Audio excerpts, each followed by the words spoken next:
Case number 2023 CF 3226, State versus Donna Adelson. All counsel of record may make their appearances. Georgia Kappelman for the state, Your Honor. Sir, how may you begin for the state? Daniel Rashbaum on behalf of Mrs. Adelson. Alex Morris on behalf of Mrs. Adelson. Oh, before I get off limb and McNair, Ms. Dugan, I neglected to ask you if you had anything to add on behalf of the state. Bailiffs, if you please, could get back to defense counsel. Do you have anything to add, Ms. Dugan? Legit. Very well. We'll continue with Ms. Adelson at this time.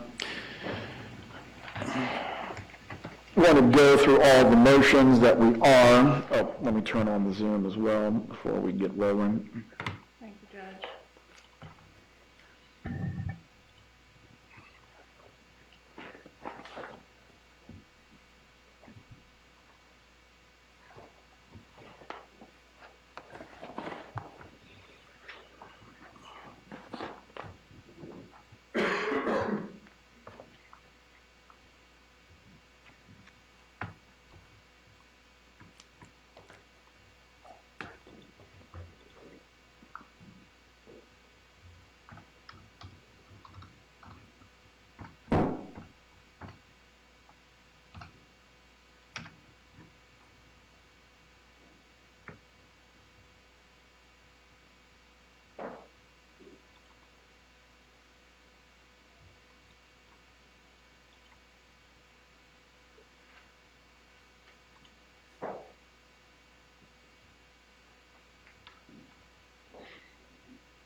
Ms. Kappelman, Ms. Dugan, how many individuals were you expecting to join via Zoom this morning? I was thinking at least 3, Your Honor. Do you see All right, Markel I see. and Shelley Markel? I see Zoom entries for Ruth Markel, Phil Markel, and I believe some other interested parties or onlookers. All right, beyond that, I will keep an eye on anyone who is attempting to enter. I do see one now for Shelley Markel as well. Thank you, Judge. For everyone who will be listening via Zoom this morning, you are not to interfere with the proceeding. However, you may listen to the argument of the attorneys and also the court proceedings as they unfold. Again, please do not interfere in any way with the proceedings. Mr. Rashbaum, does the defense have anyone that you anticipate joining via Zoom this morning? No, Your Honor. Very well. To go through the motions that we're going to hear today, we are going to address the state's motion in limine, the defendant's motion to use a jury questionnaire, the defendant's motion to suppress wiretap interceptions, the defendant's motion to dismiss the indictment for pre-indictment delay or to exclude evidence, the motion to hold the trial in courtroom 3B, and also the defendant's motion in limine. I believe the defense has also filed an additional motion in limine. Mr. Morris, if you can explain as to that as well. Judge, we didn't first anticipate the court taking that issue up today because I think the court's going to need information and we may as well. But the motion was filed based on the receipt after the deadline, the discovery deadline, if you will, for in Mr. Corbett's presentation, which is 300 and something odd pages. Mr. Rashbaum, there was some back and forth in terms of when we would get it and that sort of thing. We needed it before Sergeant Corbett's deposition, which was taken with... Talking to a microphone. Yes, sir. Standing order of the day. Everyone who speaks, speaking to a microphone. His deposition, Sergeant Corbett's deposition, was taken in the midst of last week, and so the motion was filed immediately on the heels of that once we learned the information that was associated with his testimony and the presentation. Very well. As to that motion, I have not had an adequate opportunity to review it. I assume the state needs some time to prepare this as well. I'm happy for it to be heard whenever it's convenient for the court, Judge. So we can stay on our existing timeline of meeting the jury selection on the 17th. For now, let's tentatively schedule this for September 6th. Please consult with Lynn as to a particular time and courtroom. If I'm going to need additional time before we get to the 6th, I will let you all know. Right? Well, and also, the other motion that we will hear today is the defendant's motion to preclude travel as consciousness of guilt. Judge, for the motion that was filed this week by the defense, I did go ahead and put that draft of the presentation that they received on a flash drive for you, 329-page one. I have sent one or two things since then, I believe, to the defense, and I guess they'll just let us know if they have an issue with that. Okay. Right. Thank you. One other matter that I wanted to address as well before we get into the argument of the motions. Mrs. Adelson, previously I have addressed with you the fact that you are waiving any conflicts as it would relate to the representation of Mr. Rauschbaum.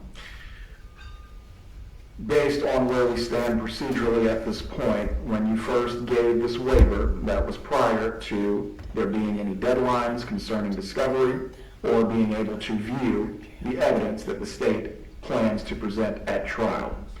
Now that there has been an opportunity by you to review this discovery with your counsel, I believe it is prudent to go through these factors again, ultimately to confirm that you still wish for Mr. Rauschbaum to act as counsel. If you please can stand and raise your right hand.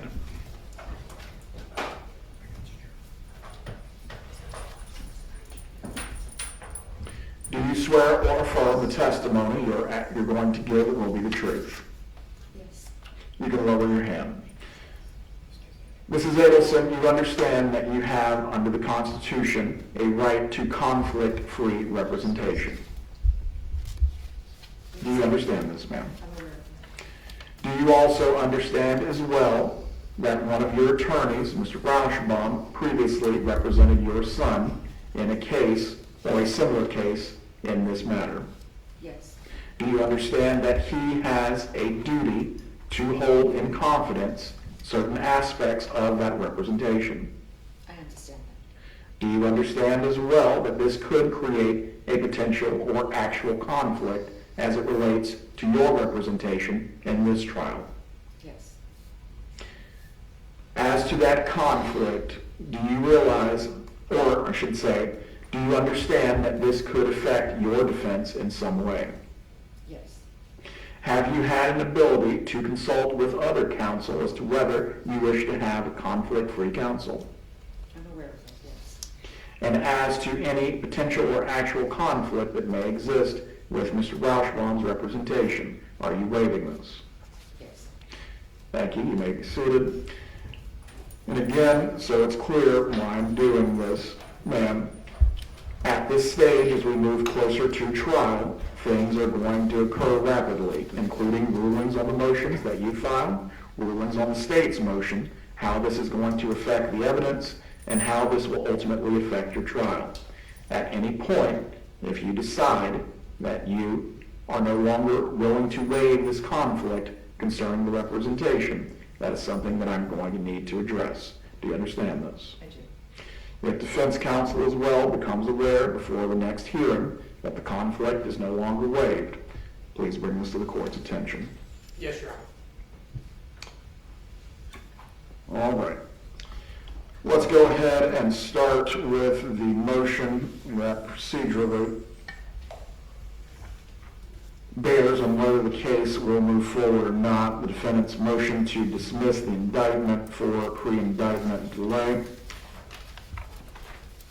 Mr. Morris, Mr. Rauschbaum, whoever is arguing this on behalf of the state, I'll allow you to proceed at this time. Judge, may I approach the lectern? You may. I got it right, lectern. A+ for use of grammar. Go ahead, sir. So Judge, you've read the paper, so I'm not going to go into too much detail other than what's said. I don't want to repeat myself too much, but just to point out a couple things. Here there are two components that need to be shown. You need to show prejudice. Well, you need to show a delay, first of all. That's clear. I think that's clear on the facts. The murder was in 2014. Donna Adelson was a suspect in 2016. An affidavit was released in 2016 showing she was a suspect.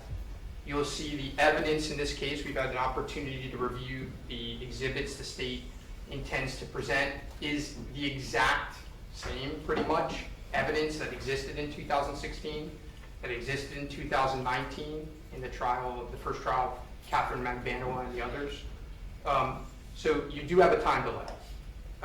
What we have to show is prejudice. So before you continue as to that, and really all the details as to this matter, specifically, when are you alleging the first time is Ms. Adelson could have been charged?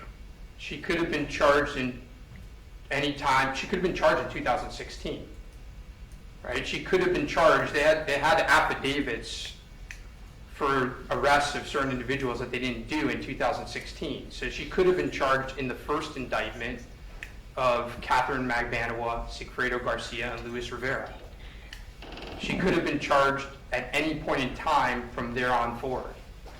The reason I asked the question is because the motion makes reference to 9 years, but ultimately, when someone can be charged is when the clock starts ticking, at least by the logic of your motion, correct? I mean, yeah, look, she could have been charged any time after 2014, right? I don't know. I wouldn't go that far.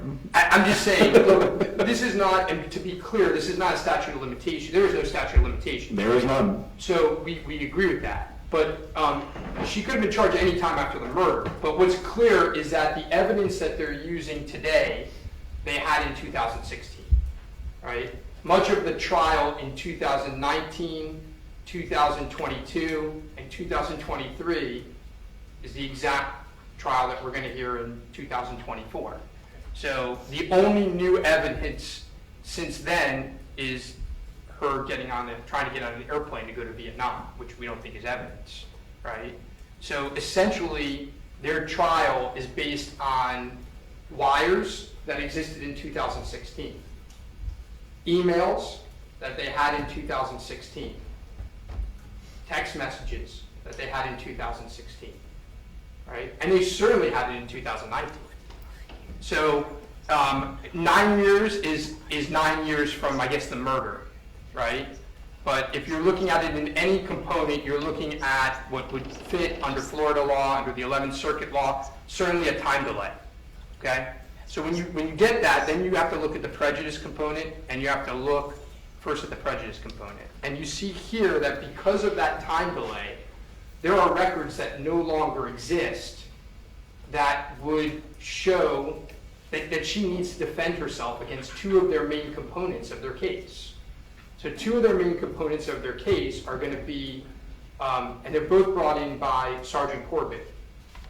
Two of their main components of their case are call patterns, and I use the word patterns lightly, because in order to show a pattern, you need a length of time to show a pattern. So when they got call records, I believe, starting in May of 2014 through July of 2014. So they got a very short period of time. Because she wasn't charged in a timely fashion, call records showing that there is no pattern, that this is exactly what would have happened earlier, these pattern calls, existed back then, but they haven't existed for years. What was the retention policy for the phone service provider? I believe it was 3.5 to 4 years. So that would take you back to 2019, give or take. And so we're able to not fully defend that point because the records don't exist anymore. That's prejudice. The second component are some text messages. So they have text messages where they claim it shows that she is outside of Charlie Adelson's house. We have to defend that. It's their one main piece of evidence. This is a premeditated crime they're charged with. Is there one piece of evidence after the murder? There's very little piece of evidence after the murder other than that and the wires. So the way to defend that is through SunPass records. Those SunPass records don't exist anymore. Now, What is the record retention on the Sun bill? 3.5 years is what we're told. And that's what Agent Corbett testified to at the last trial. So, Judge, it's a predicament for us, right? Because understand that it is clear that, by the way, before 2016, just a month after the murder, the state pulled financial records for Mrs. Adelson. Pulled all of her financial records. They pulled SunPass records for other suspects in the case. They pulled call records for other people in the case. They didn't do so for Mrs. Adelson, and now those records no longer exist to defend ourselves. Now, the second component is a bad faith component. I think the prejudice component is clearly established here. The bad faith component, it's important to know that under bad faith, you do not need to show a sinister motive. The law in this court is clear, right? United States v. Foxman, 87 F. 3rd at 1223 says that bad faith in this context does not require a subjective sinister motive on the part of the prosecution. That's important. Okay? We don't have to show that the prosecution did this on purpose. What we have to show is that they had a strategy, and their strategy was to wait. That was their strategy. Their strategy was to wait because they hoped that people would flip. And they kept on hoping that people would flip. They kept on hoping through the offers of immunity and otherwise that people would flip. And over time they didn't flip. And so they waited, and because of that, we're put in a position where these records no longer exist. Now, Judge, we do argue in the alternative in this motion. And what we argue is if the court is not willing to dismiss the case, they should keep out arguments of and admission of these pieces of evidence. Now, we're not arguing that they necessarily need to keep out all the call records, but they should not be able to argue that there's a pattern of calls. Because they can't establish a pattern because there's an earlier period of time that they have no idea what exists, and we don't have the ability to show it. With regards to the text message, we think it should be excluded. The SunPass records would clearly show whether Mrs. Adelson was at the house or not at the house. It would definitively Do they show. know? Well, let me tell you why. Because you would see, what SunPass records show back then, as they did now, is they show entry onto a turnpike. Correct. And so you would be able to see when she entered the turnpike. Let me stop you there. Yeah. Are there not methods to travel and avoid the turnpike points? But Where it might not be as direct, it might not be as easy, where if you enter the turnpike here, you have an easier point of access to drive, but ultimately, could she have reached Mr. Adelson's home and avoided the SunPass altogether? their records show she did enter the turnpike. Their own witness shows that she entered the turnpike because he's got, on his many charts where he guesses, he's got her on the turnpike through a cell tower. So you don't have to guess that she entered the turnpike. You know exactly that she did enter the turnpike. Their own records show that she entered the turnpike at what's called the Dolphin Expressway. Okay? So you go take 95, and you get on the turnpike at the Dolphin Expressway. That's where Dolphin Stadium is. You would, first of all, see on the SunPass the entrance there. And their records show that she's on that. Their cell tower records show that. okay? Their cell tower records show also timeframes on that same turnpike. Shows on their map, on their dots. They show her on the turnpike. What it can't show is if she got off the turnpike, it may not have shown her get off the turnpike, but it would have shown her get back on.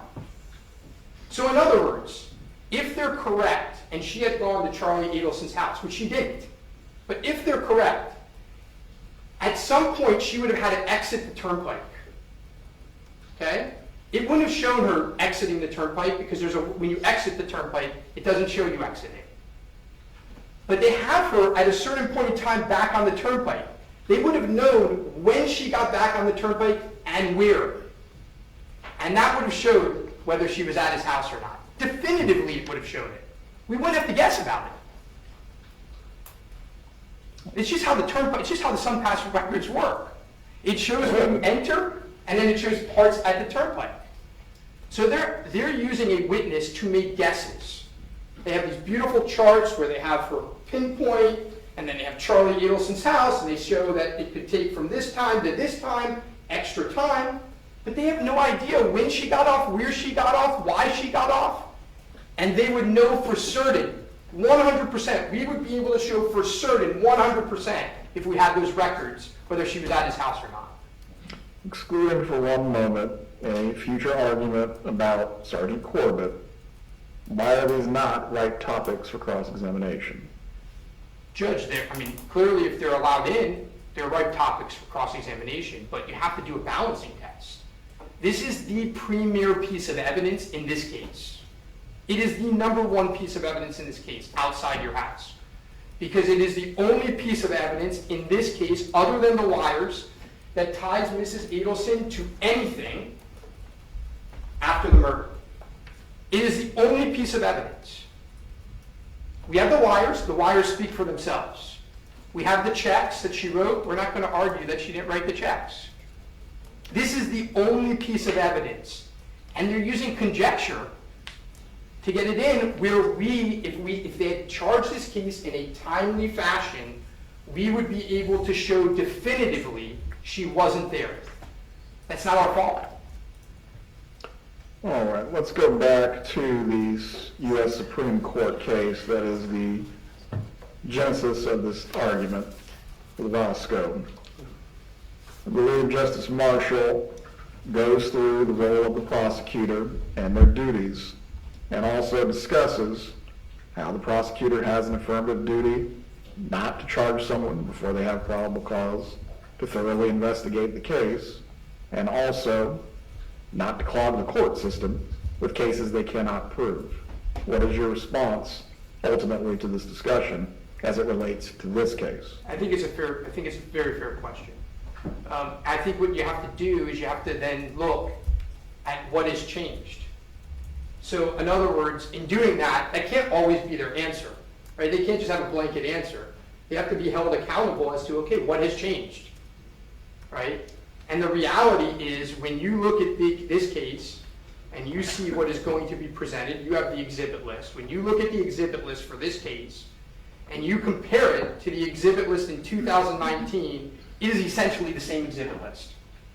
2019, the first trial. I'm not even talking about Charlie Adelson's trial. It is essentially the same exact exhibit list. Their exhibit list contains, essentially, against Mrs. Adelson, emails that they had back then, wires that they had back then, checks that they had back then. That's essentially their case against her. Okay? So the reality is, when you're right. They should not charge people that they don't have probable cause for. But that can't always be their answer. They have to be held to ask, well, what has changed?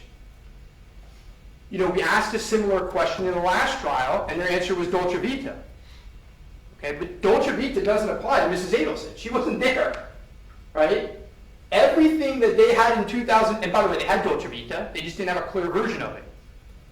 The reality is you're going to see that 95%, probably more, of this case that we're about to hear is the same exact case as it was in 2019. Almost the same witnesses. Almost the same evidence. It's the same case. Any further argument? No, Your Honor. Ms. Dugan and Ms. Kappelman?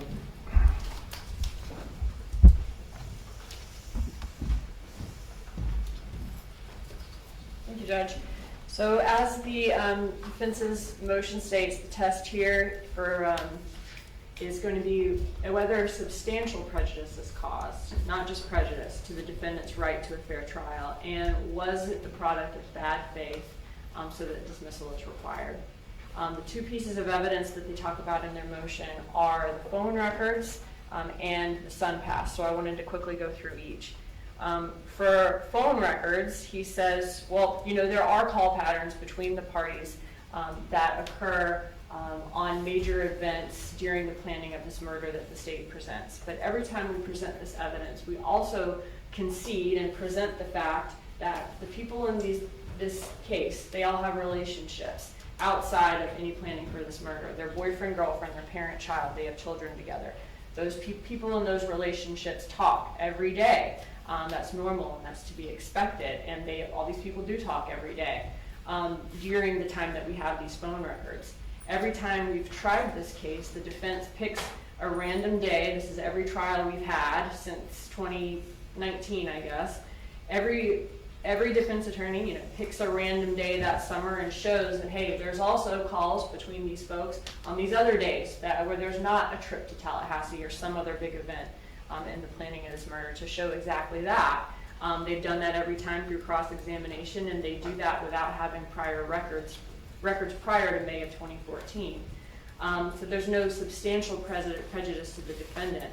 And there's no bad faith here. Law enforcement subbed records beginning in May of 2014 because they were trying to get records from around the time the shooting occurred in July of 2014. So a little bit before, and then also we have records after. We have records leading up to 2016 where there was no murder being planned at that time. And obviously all of the parties in this case, as we established in the case, are still in contact. They're still talking because they all have those pre-existing relationships. Before you continue, is there a reason the records that are at issue in this motion were never pursued? Because those are the times around the June and July trips where there was the attempt to kill and the murder of Dan Markel. We have messages between them going back before that time, but we believed, or law enforcement believed at the time that they subpoenaed those records, that that was the most relevant time to the information in this case that would be relevant to this case. Were any further subpoenas as to SunPass or phone followed up on once the state believed it did have probable cause against Mrs. Adelson? I believe that after, well, so getting to the SunPass records, the SunPass records we did, I think, try to get late last year once it came to light that, can I address the SunPass records and I'll let you know kind of what our intent was? Okay. All right, going back to the phone records, though, this is not substantial prejudice, and it's not a situation, though, where the state purposefully did not indict Ms. Adelson until she could not get these phone records anymore. So there's no bad faith in this case. It's not a situation where we purposely didn't indict her so she couldn't get that. Moving on to the SunPass records. First of all, there's no substantial prejudice that these records would be exculpatory. You know, as the court pointed out, we don't know if there was a way she could have avoided that. We don't know if the exit or entrance even had a transponder in 2014. In fact, you know, given that the defendant texted Charlie Adelson outside your house, and there was a witness at trial, Catherine McVanois, who said that the defendant had been at the house that night right before she arrived, we believe the SunPass records could very well be inculpatory. And there's no bad faith here because we would actually like the SunPass records too. We did, as the court asked, we had Jason Newland make a call to try to see if we could get the SunPass records.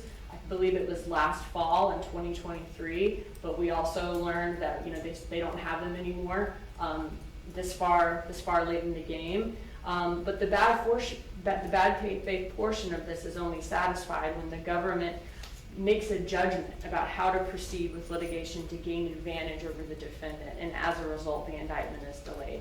The reason we didn't try to get the SunPass records earlier was because the state didn't really zero in on the fact that Donna Adelson went to Charlie Adelson's house the night of the murder until Catherine McManua offered that information in 2023, leading up to Charlie's trial and at Charlie Adelson's trial. Catherine McManua mentioned that Donna and Harvey Adelson had visited Charlie Adelson's house the night of the murder. Before you continue, Yes, sir. was this new information learned either through the proffer or trial preparation that had never been, or never come to light before? Yes, we learned that from her through her proffer and through information that she gave leading up to trial and her testimony at trial, which was all in 2023. The trial being Charlie Adelson's trial in the fall of 2023. Obviously, Donna Adelson's phone locations, right, have always been in the records.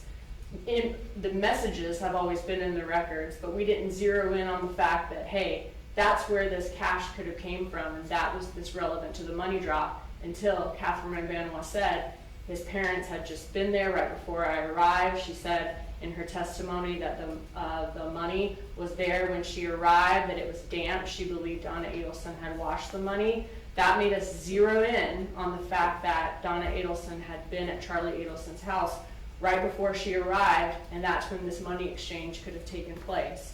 After that, we began to look for evidence, that corroborated her statements.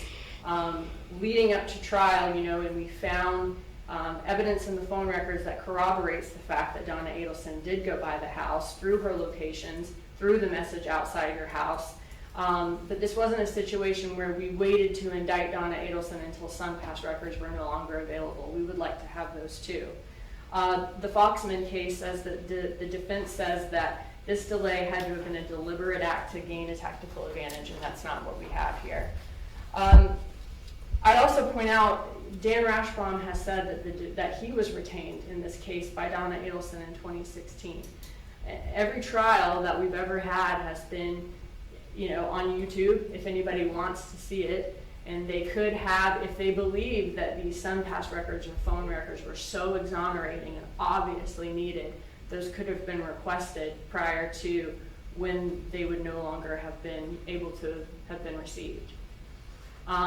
Can the defendant, absent an active case, send a subpoena of this nature? The defense said in the last trial that he tried to get the SunPass records and he wasn't able to before we had even thought to try to get them. Please continue. I'm not sure when he tried to do that. Another thing here is that if the court denies this motion, I think at that time it would become ripe, the state would ask that the defense not be able to argue in opening or closings or testify in their own questions that, hey, because the defendant wasn't indicted until 2023, that means law enforcement or the state attorney's office didn't believe they had enough evidence. What anyone in law enforcement or state attorney's office thinks in this case is not relevant. Given that, we believe that, obviously the dates that law enforcement received evidence, the dates that, suspects were tried or convicted, those things are all fair game and can be pointed out by the defense, but not the argument that this delay was because the state attorney's office or law enforcement didn't believe there was enough evidence to convict. So to summarize in a nutshell, the state did not even understand what it had in the way of the text message until Catherine McManua's proffer. That Catherine McManua's information that she provided to the state really made us zero in on that and realize that money could have been exchanged at that time by Donna Adelson to Charlie Adelson. And so, obviously we always knew that they were traveling up to Tallahassee that night, the Harvey and Donna Adelson were. After the murder took place. Yes, sir, but Catherine McManua's information that we learned after her trial, when she began to cooperate and leading up to Charlie Adelson's trial, is what made us zero in on that. Very well, thank you. Brief response, and then we're going to move on to the other motions. Sure. Judge, I'll do the factual point first. I was retained to represent Donna Adelson in the late summer of 2016.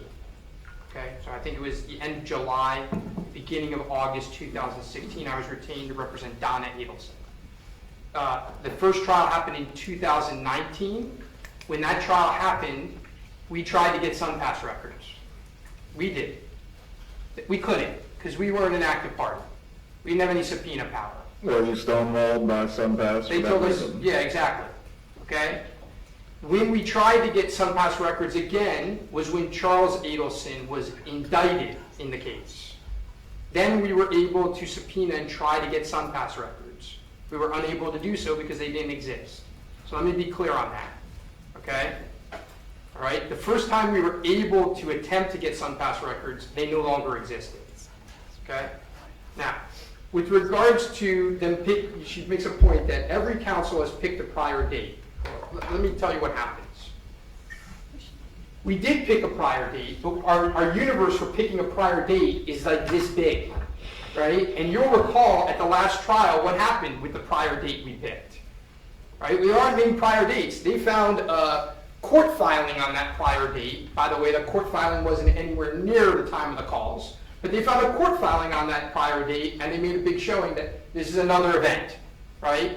The reality is we want to find dates in 2013, in 2012, in January of 2014, in February of 2014. None of those existed because what they did is they got records only for a 4-month period of time. And any date that we picked... As to that point, Yeah. and I understand what you're getting at, but don't defense counsel in all manner of cases all the time say the subpoena was too wide, you cast too far. Meaning, the murder, what led before, what led after, there's really not a lot of argument as to the relevance.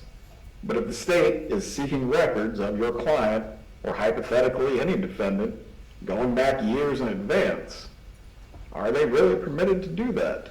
They don't need to go back years in advance, but they're presenting evidence in this case.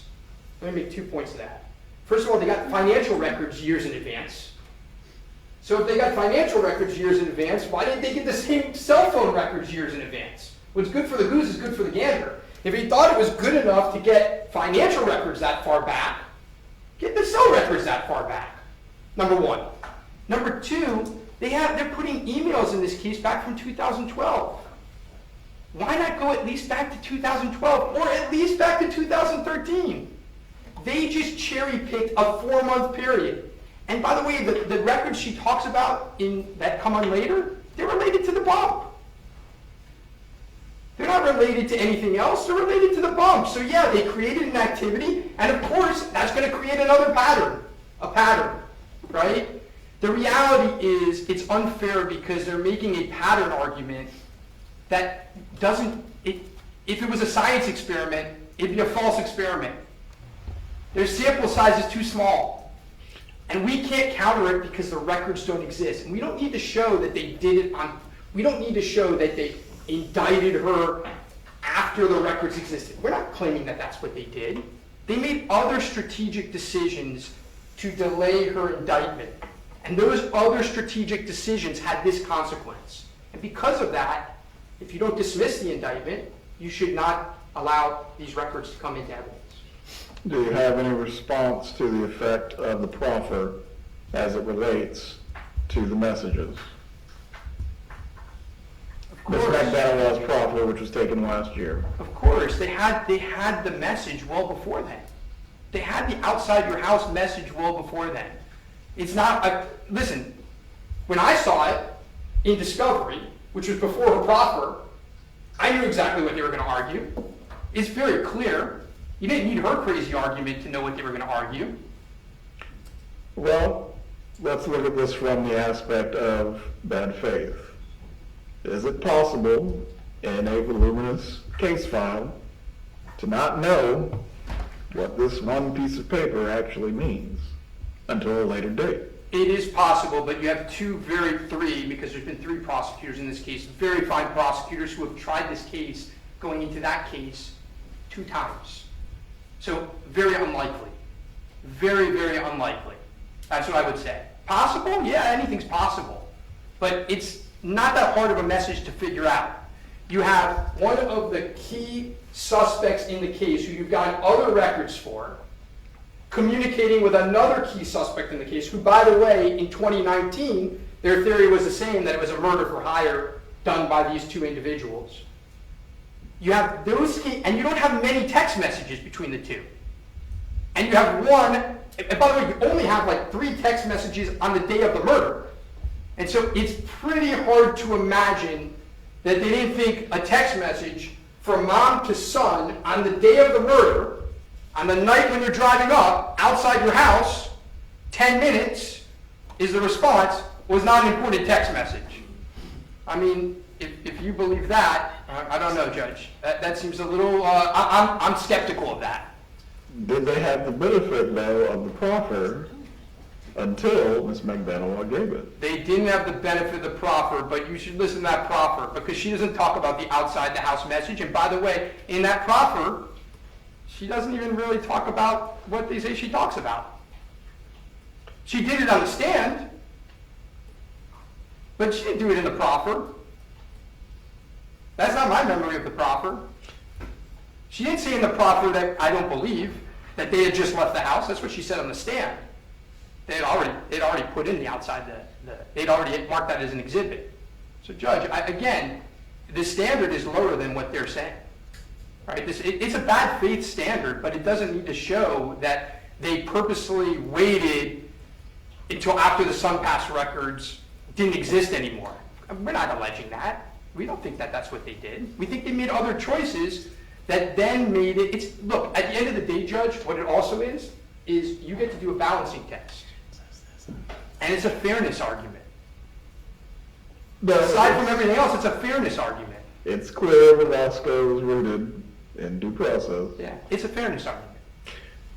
I'm going to reserve ruling as to this. Also, prior to making any ruling, I'm going to review the trial testimony of Ms. McDaniel concerning the outside your house text message, as I believe it does give context to what is being argued in the motion by both parties.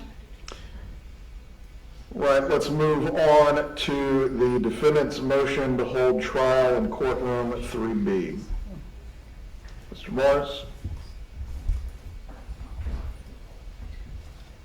Thank you, Judge.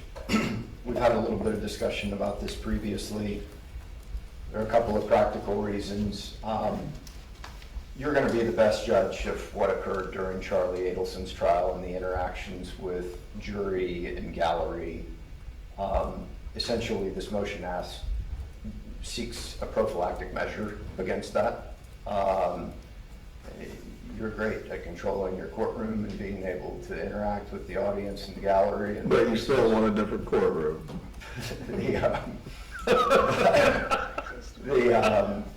Don't butter me up. Get to the point. Fair enough. Judge, where we sit at counsel table there, the prosecutor's table obstructs the view of jurors 1, 2, 8, and 9. There's no ability for Ms. Adelson to view those jurors. There's no ability for the jurors to view Ms. Adelson or defense counsel. And of course, that's an important facet. Defense counsel sits here, the display is here. Examining a witness, you park at the prosecutor's table, of course. Disconcertingly, in the last case, there were circumstances where communications between counsel and the defendant are posted on the internet before the lawyer can even get back to their hotel.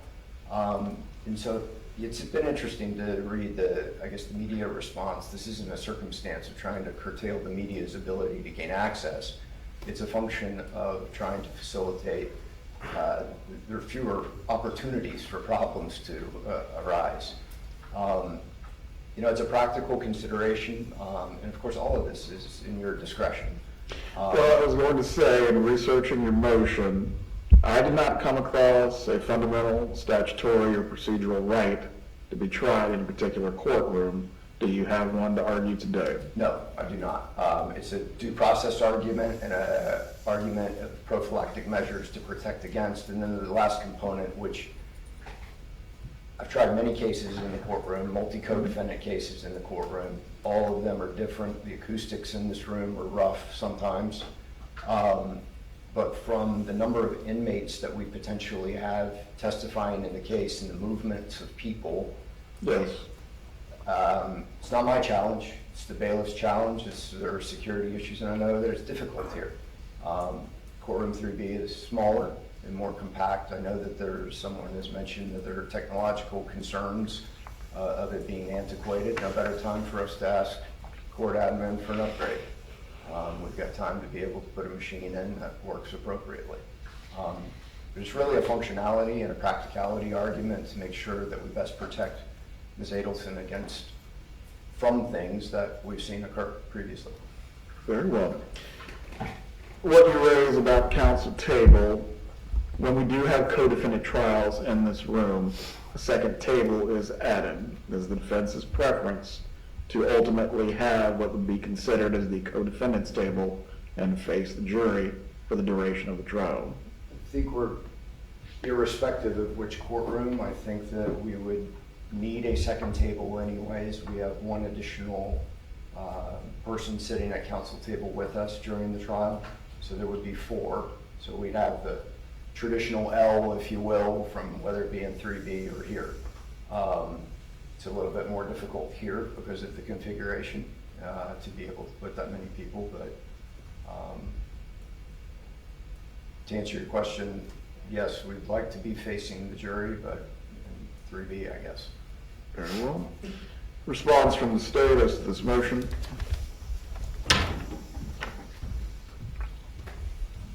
Yes, sir. Yesterday, a letter was sent by the Markel family stating their reasons they wanted to remain in 3G. Did the court receive that? I was able to review it. There were also some other letters that I received, either from concerned parties that were forwarded, I believe the state and defense as well. Did everyone receive the letters of the concerned parties? Yes, sir. You may continue. Aside from those letters, just from the prosecution's perspective, the primary reason for us asking that it remain in 3G is just from a practicality standpoint in presenting the case. You know, in 3G, we have the big screen overhead. We have the multiple screens in the jury box for the individual jurors. We have a screen, an individual screen for the witness. In 3B, there's only one overhead screen that all 12 jurors will have to kind of squint to see. Also in 3B, the clarity of the picture on that overhead projector from the big screen, and sometimes the sensitivity of the USB cord that's connected to your computer are a concern. Sometimes the state has to actually, wheel a TV down in that courtroom to use. Don't bring up that Very television. inefficient, and I know the You court knows. know I hate that television. Right, it's a pain. And so, being in 3G isn't just something that we do for, or we've asked for. In this case, we asked for it in all cases where we have a lot of visual evidence to be shown. In this case, we have surveillance video, cell phone records, maps, texts, emails, financial records with graphs and charts and electronic wire transcripts and other visual demonstratives that I think will be much easier for the jury to see and understand if the trial is in 3G. In the defense motion, they bring up, the inability to see the box that the judge has already, or as the court's already addressed. They also bring up the lectern placement as an optimal. I routinely will move the lectern with the microphone over to the projector so that I can operate the projector, or have my laptop up here on the lectern so that I can use my laptop and have it on the big screen so that I'm still at the lectern and not, and can move it about. And I think that should solve their problem, the ability to move this lectern around. Finally, I just want to point out that, the defense is concerned about juror distraction. However, in 3B, the jury box is extremely close to the gallery. So I think that there's a risk for distraction there as well. And I think that the court in the last trial, through instructions to the jury and through, making sure there was no cell phones used, was able to remedy that. Very well. Prepared to rule on this issue today. I believe as the final jury instructions make clear, the jury will be instructed that they are to decide this matter based on the nature and quality of the evidence presented. The court is going to take all means necessary to avoid there being any distractions from persons present, sitting in the gallery, or attempting to improperly influence the jury in some manner. The examples that were cited by the defense, the court is not taking lightly. At the same time, the court does not have a way to ultimately prevent what is being complained of in the motion from happening in any courtroom. I am going to be very diligent and also very thorough in the deployment of the bailiffs as it results in this matter. The court also will take all suggestion from the defense as it relates to the placement of the table, so the defendant can be clearly seen by the jurors throughout the trial. As to the placement of seating on the defense side, ultimately, any observers or onlookers in the gallery are going to be placed at least 2 or 3 pews behind the defense, so that way there can be no attempts to either photograph or record the defense's interactions with each other, with Mrs. Adelson, or attempt to get any snippets of papers or other matters. Concerning the media and also any onlookers, I'm really not going to get into why people wish to come, if they have a legitimate interest or if it's just a curiosity for them. The Constitution provides that the courtroom will be open. Unless there is a statutory or otherwise basis for closing the courtroom or excluding persons, the courtroom is considered open. However, the conduct of those persons, the court will closely monitor. Anyone who is acting inappropriately will be removed from the trial. If this even goes to the issue of contempt and trying to influence the jury in an improper way, believe me, I have no problem having them break out the handcuffs. You can ask around. The defendant's motion to move the trial to courtroom 3B is denied, and this is also for practical purposes as well. Courtroom 3G is the most recently renovated courtroom in the Leon County Courthouse.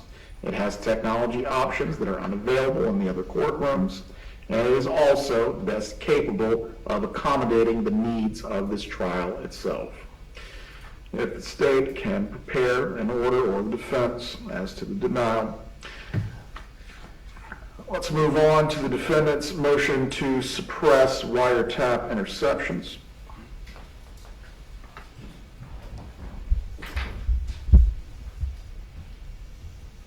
Judge, I'm definitely not going to belabor this motion. It is the same exact motion that was filed in the last trial. It was denied in the last trial. The only difference in this motion is we have a section where it shows that Ms. Adelson has standing to make this motion. So Judge, I'm just going to rest on the papers. It's a preservation motion.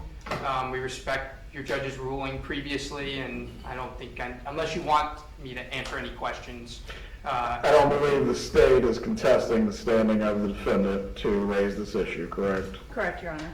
Does the state have any additional argument to make concerning those? Judge, I do have a couple things I think I should put on the record so we're not relying on your previous ruling in this case. Go ahead.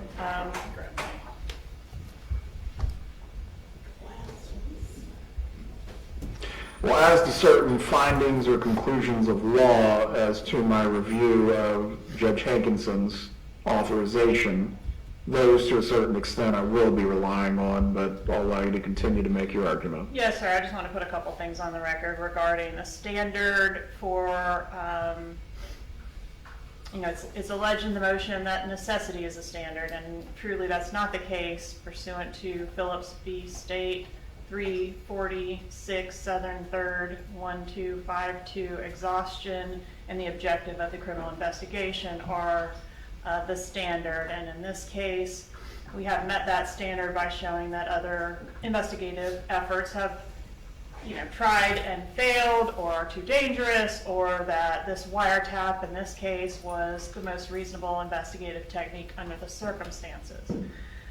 Regarding the objectives of the conspiracy in this case, the objectives of the wire in this case, it was to reveal the identity of the conspirators and their role in the conspiracy, so the structure of the conspiracy, and that's permissible under McGuire v. State 307 Federal 3rd 1192. That's a 2002 case. So here, again, we're trying to identify the persons involved and gather sufficient reliable evidence to prove beyond a reasonable doubt what their roles are, what's the hierarchy of the conspiracy, is there any additional physical evidence that can be gleaned in this case, any information regarding monies or assets or other things of value. Regarding the staleness issue that's raised in the motion, I did want to point out a couple things. We note that the issue of staleness cannot be solved by a simple application of numbers of days without consideration for the overall particular circumstances presented in this case. Here, the circumstances of this investigation required efforts that involved a lot of record gathering and waiting for records and receiving records and analyzing them before we got to the point where we had reached exhaustion and were looking to seek a wiretap. The state subpoena served on 12/14/15 requested a bunch of records between 14 and 15. Those were received in 16, including this defendant's checking account. We then subpoenaed a bunch of different Adelson accounts, including the one that the checks came from, and those were not received until 3/1/16. So, that accounts for the timing. And there's a case that talks about, did I get it for you? Delay being appropriate in conspiracy cases, or more leeway being given in conspiracy cases because of the nature of the investigation. It's going to take more time, and I think that is, State v. McGuire, and Judge, it's U.S. v. McGuire 307 Federal 3rd 1192, and that's a 2002 case, which I already cited. Sorry to do that twice. But that case specifically talks about the government being entitled to more leeway in its investigative methods when it's pursuing a conspiracy, as it acknowledges that's a different type of case, a different type of investigation. Lastly, Judge, I just want to touch on the issue of fresh evidence. As mentioned in the application for the wiretap, law enforcement anticipated the use of an undercover operative in conjunction with this wire, because in doing so would produce the fresh results, the chatter on the wire. And fresh new evidence among these co-conspirators. The chatter that occurred between them to handle the blackmailer was brand new communication that could only be intercepted using this wiretap.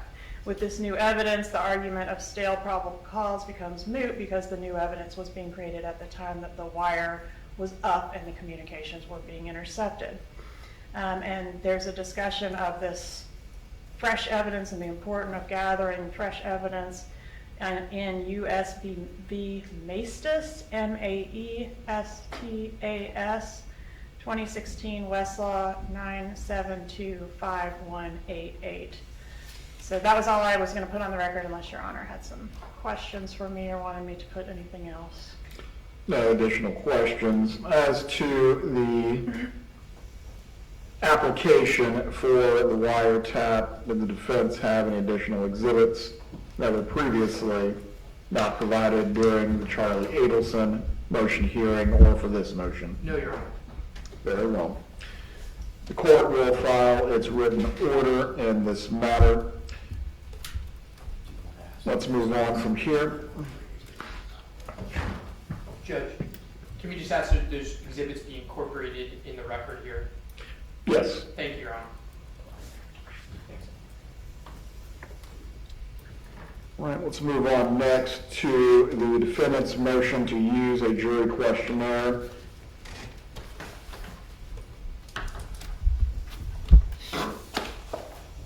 Judge, the law says that it's discretionary. I think Judge Neff is doing one this week or this coming week, if I'm not mistaken. Homicide? Yes, sir. I saw some email traffic from Ms. Gaston with respect to it. But the objective is for jurors to come in, not talk about, hey, what do you think that we're here for, and what's your opinion on what we're here for, and let's discuss the case. And if we're able to have them focus on the answers of the questionnaires and then submitted, the defense feels like we're miles ahead in terms of information gained, decreasing the possibility of tainting the venire or the pool, and being able to hone in quicker on issues. Now, all of the questions, Your Honor may take exception to some of them, the state may take exception to some of them may need to be recrafted. It could be made shorter, but the overall goal is to see if we can get more information in the door before we have to start doing work with them. All right. From the procedure that was used by both myself and Judge Wheeler, and I believe also Judge Hankinson, is there a particular thing that you're pointing to that otherwise negatively affected getting a jury? I think there were instances have been brought to my attention, and I think it became evident in Charlie Adelson's trial that the jurors had been downstairs once they got up here. They had been downstairs, and that there was communication amongst them about the very thing that I was mentioning. Why are we here? What's your opinion on this? They also did not remain. I'm sorry? They also did not remain. Understood. I'll put it this way. If you can't follow instructions at the outset, there's no reason to keep going with you. Anyone that I find in that way, You're unlikely we to don't have to follow. worry about them being on the jury, but go ahead. But are there additional instances of problems? I don't think my answer is yes, there are additional problems. I think it's a circumstance to be able to make it better and make it work more efficiently. Very well. Response?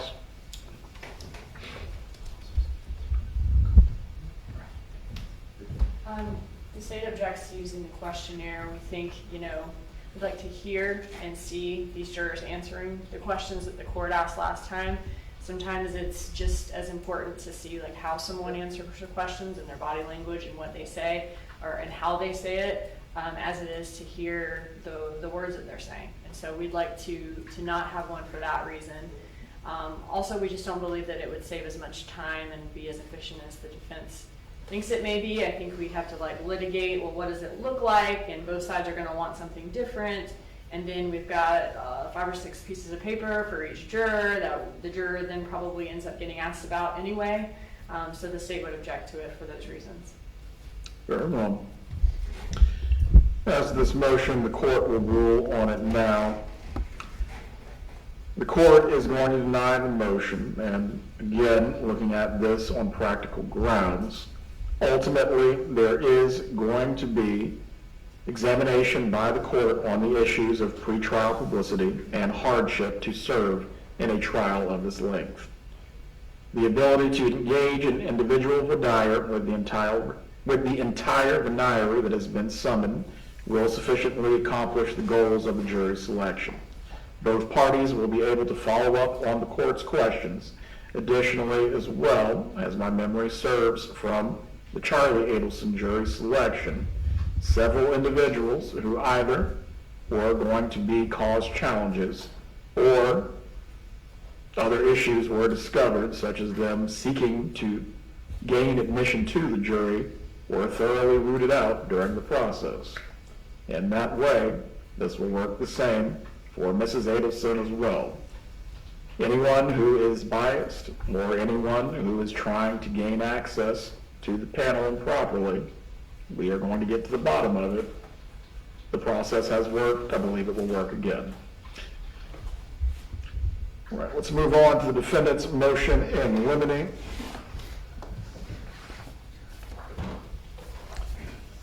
As to the first prong, testimony concerning pre-arrest silence, the motion indicates that the state is not opposing this. Does the state have any additional argument, or is the position changed? No, sir. Defendant's motion in limine is granted as to prong 1. As to prong 2, wealth evidence, you may make your argument. Okay, Judge, as you may recall, the state intends to call Mary Hall as a summary witness. I say summary witness because in the past she's been an expert witness, but I don't think she's an expert. That's for another day. But as a summary witness to talk about wealth records. If you recall, they put in records showing the combined wealth of the Adelsons. They go through a bunch of accounts and they show what their combined wealth was. Judge, we think this is clear that under U.S. v. Bradley, that evidence of a defendant's wealth may be admissible, quote, when relevant to issues in the case, but that use of a defendant's wealth to appeal to class bias can be highly improper and can deprive the defendant of a fair trial. Okay? This is clearly coming in for that purpose. Their wealth has no bearing on the issue in this case of whether Mrs. Adelson participated in a premeditated murder. There is no dispute in this case, we will stipulate it to it, that checks were paid out of the Adelson Institute. That was going to be my first question. And as to your general proposition, I would say you're correct on the law in the same way. The jury is not to consider that a defendant is indigent and hold that against them. It would equally apply to wealth. As it relates to the state's theory of the case, is there any relevant evidence of wealth that you're still disputing? No. I mean, the argument in this case is that she paid for a murder, and that is not our dispute. I mean, we're disputing was for a murder, but we're not disputing that she signed the checks. We're not disputing that the checks came from the Adelson Institute. And we're not disputing that $100,000 was paid to Catherine Magbanawa on the night of July 18, 2014. We're not disputing any of that. We're not disputing that they have the ability to pay the money either. Was there other evidence as to transfers of vehicles or other property that is alleged to have been given to Ms. Magbanawa? There's evidence of a car that was given to Ms. Magbanawa that was in Harvey Adelson's name. We will not dispute that either. So again, it's just generally, these are wealthy people, not the specific matters that are being alleged a part of the conspiracy or payment for the conspiracy. We're not disputing any of that. So, and why do they need to show a wealth of millions of dollars? You know, and they spend a lot of time on it, millions upon millions of dollars. What is that relevant to? I don't think it survives 401. But if you go to 403, it certainly doesn't survive that. Response, State.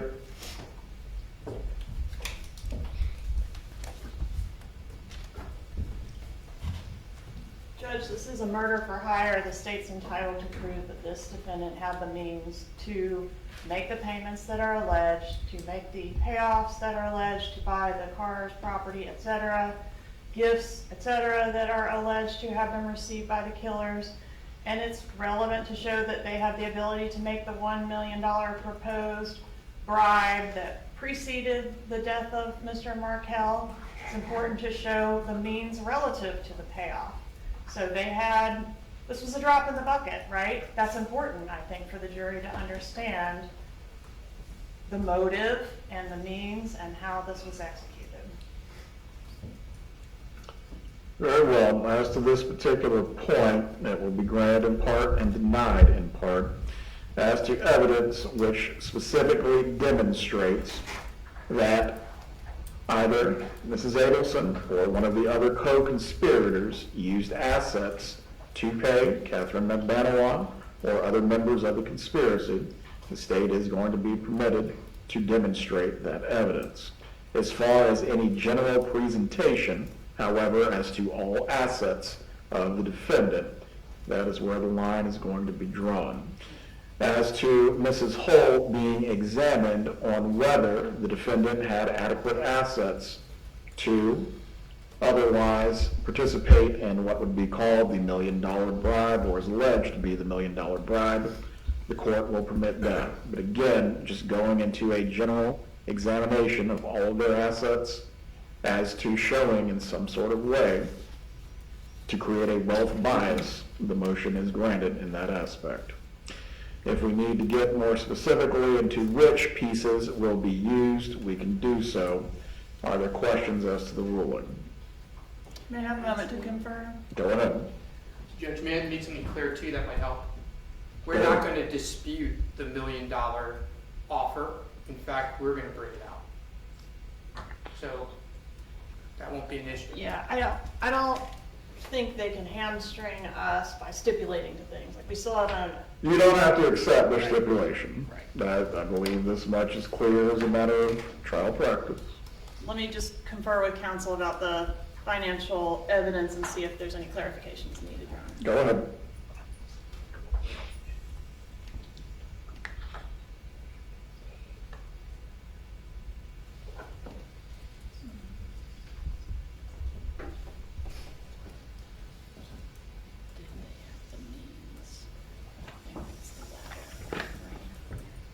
So am I correct, Your Honor, that if we're inquiring of the witness, Hull, about the time frame in which, say, the $1 million offer was being proposed, we would be permitted to ask the witness, what did you analyze, what did you look at, and did the defendant have the means to make that payment at that time? But we would not be permitted to say what was the bottom line in her bank account at that date. Correct. That examination will be permitted. What would not be permitted is to say the defendant had $10 million at TD Bank on this date.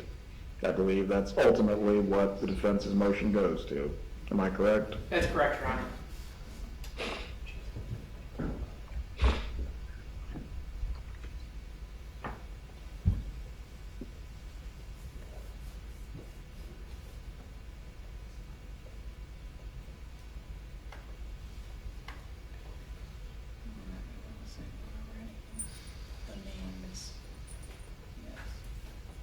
Okay, I think we understand your ruling, Judge.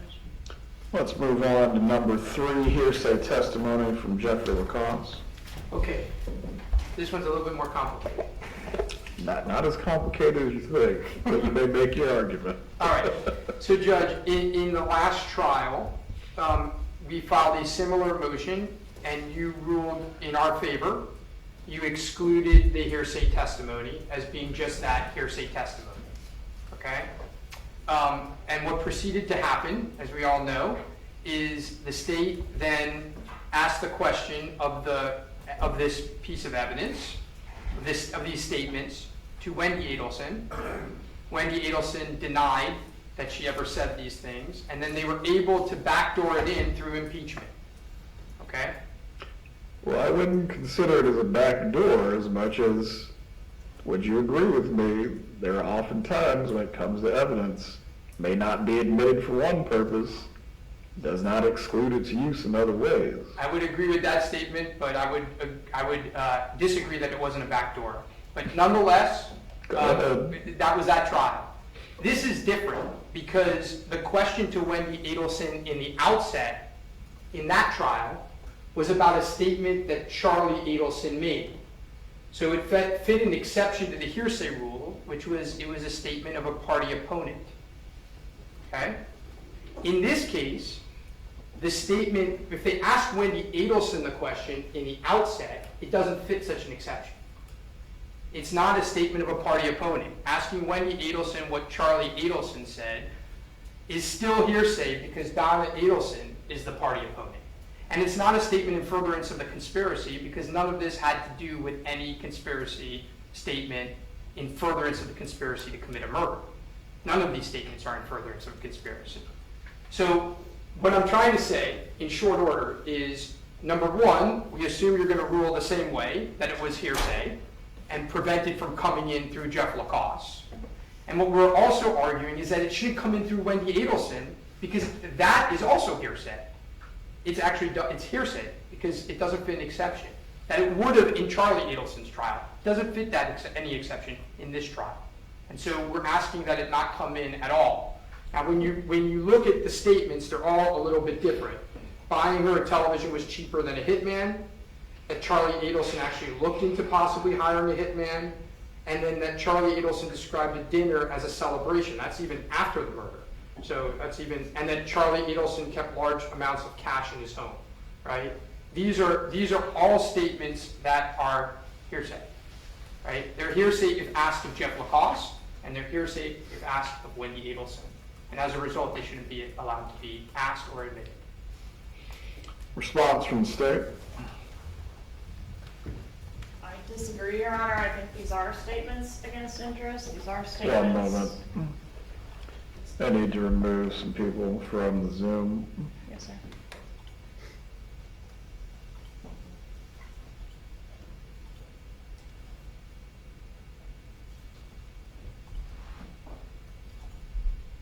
Go ahead. And are in furtherance of a conspiracy, Your Honor. If Charlie is telling the main beneficiary of this murder that he's looked into hiring a hitman, that's in furtherance of the conspiracy. And how much it's going to cost, too, was part of the statement. That Charlie Adelson had, in fact, in the summer of 2013, begun looking into hiring a hitman to kill Dan Markel, and the cost was either going to be $15,000 or $50,000. One of the two, she said, as you will recall. How can that not be in furtherance of the conspiracy, right? If Wendy denies it, then it's textbook impeachment to call the person that she said it to indicate that she said it. And that is your argument as to all four of the statements that are being highlighted? Yes, Your Honor. Well, I will reserve ruling on this topic for now. I want to do some additional research as to statements in furtherance of the conspiracy. Let's move on to number 4. Testimony from Wendy Adelson. And Judge, with regards to number 4, the state's position may or may not have changed on some of these. So I just want to let you know that at the outset. They let me know recently that their positions were possibly changing. So here we're trying to prevent certain statements, certain questions from being asked to Wendy Adelson based on relevancy grounds. So the first one is questions about her book regarding human trafficking. We can't for the life of us explain how that would have anything to do with Donna Adelson's trial for first-degree murder. The second one is Wendy's, the name changes of her children. There's never been any testimony that those name changes had anything to do with Donna Adelson. We don't know how that could have anything to do, again, with this case. The third is Wendy's willingness to allow Professor Markel's parents to visit their grandchildren since 2014. These statements have nothing to do with this case and in fact are used to prejudice the jury against our client, even though it has nothing to do with her. And the fourth is, and it came up in the last trial, asking about the Florida grandparental visitation rights law. I think that is one that the state has agreed to not ask about, but they go back and forth, so I'm not sure. But I think that is one. Again, these questions have very little to no probative value, and they're done to prejudice a jury. And so under a standard of 403, they should not be allowed. Good. Well, also one point with this line of questioning, I'll hear the state's position, but I'll make clear on this. I understand Ms. Adelson is a member of the bar. However, if any testimony is permitted on this point, she is not to be opining on the Florida statutes and the validity of. Is everyone clear on this? Yes, Your Honor. Go ahead, Ms. Copeland. I think in reference to the book, this is the one I kind of flip-flopped on because I went back and looked at how it came up last time, which was that Wendy Adelson denied wanting to relocate, denied being disappointed about losing her motion in court to relocate, and that is, of course, the state's theory as the main motive behind this crime was that she was wanting to relocate to South Florida, and I thought at the time that testimony opened the door to her having written a clearly autobiographical book about a woman just like herself, married to a man just like Dan Markel, who's utterly miserable and stuck in the place that she's living in. So if the testimony goes that way this time, I can imagine a scenario where I might want to ask about that. I'm fine with approaching, if Your Honor prefers that, to see if we think we're there, where I can inquire about that. There's a high likelihood I might not want to inquire about it at all, so however you want to handle that one.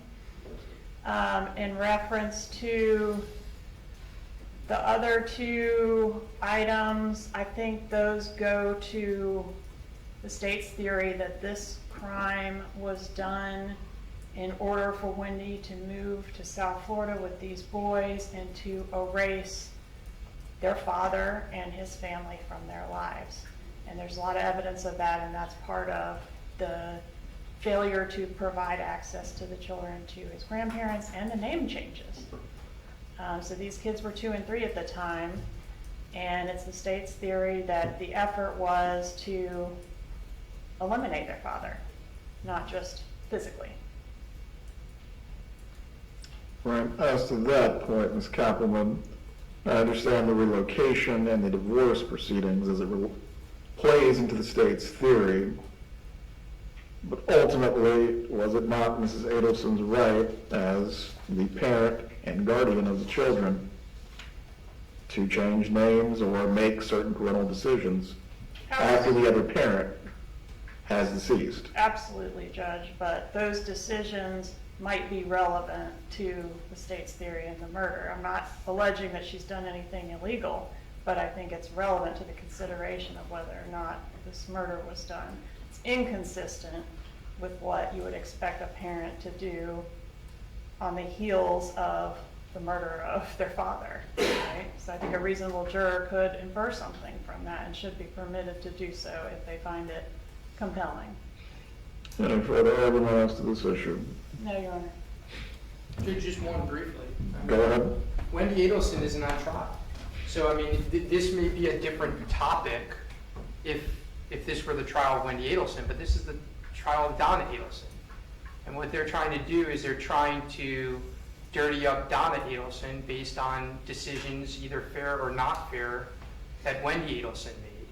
And again, that is, again, it doesn't fit, I don't think it fits the relevancy standard, but even if you get there, when you do a balancing test, they're going to be able to show, and they're going to do a pretty good job of trying to show what the divorce situation looked like and how Donna Adelson wanted relocation. I mean, they're going to be able to do that. So just adding this to the fire is, if in any way relevant, is when you do that balancing test, I don't even think it's close, Your Honor, for any of these components. Very well. As to sub-prongs 3 and 4 of number 4 of the defendant's motion in lenity, I will grant that as to prongs 1 and 2, I will give additional consideration to the argument that's been made. I will reserve ruling as to those sub-prongs from now. Thank you, Your Honor. Let's move on to prong 5, jailhouse recordings. So I think this is pretty straightforward, Your Honor. We're not suggesting that Donna Adelson's statements, whatever recordings they might use, I mean, we have to look at the recordings, obviously, but we're not suggesting that Donna Adelson's statements don't come in, but Charlie Adelson's statements don't come in. It's hearsay, and it's certainly not in furtherance of a conspiracy. This is after his conviction. So we're only talking about, let me be clear, we're only talking about jailhouse recordings after Charlie Adelson is convicted. So there are recordings in this case that I believe the state intends to use, I don't know, where it's a conversation between Donna Adelson and Charlie Adelson. Donna Adelson, provided they meet other requirements, Donna Adelson's statements are not hearsay.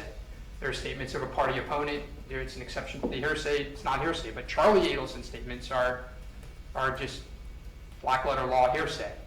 They're not in furtherance of a conspiracy. It's after his conviction. I don't know how they could be in furtherance of any conspiracy. And some of the statements are inflaming. Are any of these in any way tied to this issue of travel as consciousness of guilt? Some of Charlie's statements, no, I don't think so. I think they're tied to, well, I think there are statements where Charlie is talking about his trial, and Charlie is talking about why he believes he was convicted, and Donna is responding. The way she responds, I think, is allowed in. She may then respond in part about travel. I don't know. I'm not sure what they're using, but Charlie's statements are not admissible. Right, state response.